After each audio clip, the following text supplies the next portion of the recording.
Today we're relocating a sprinkler head. Should have been installed around a space like this, but instead they installed it all the way back.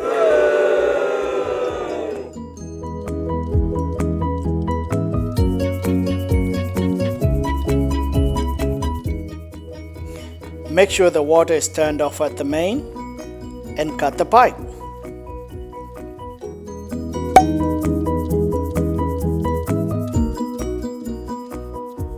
Trim the pipe to the desired length, and then we'll be using this coupler to connect it.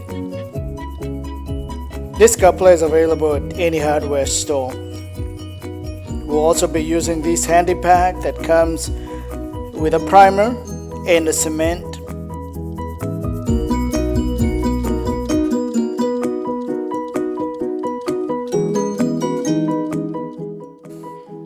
Apply primer to the cleaned pipe. To the coupler.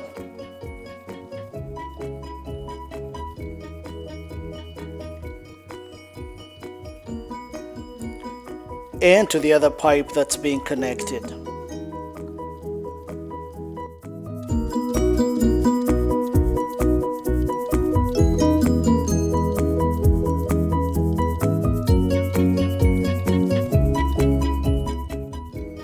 Next, apply the cement as you can see here, and then you're ready to connect the two pieces of pipes using the coupler, and you're all set.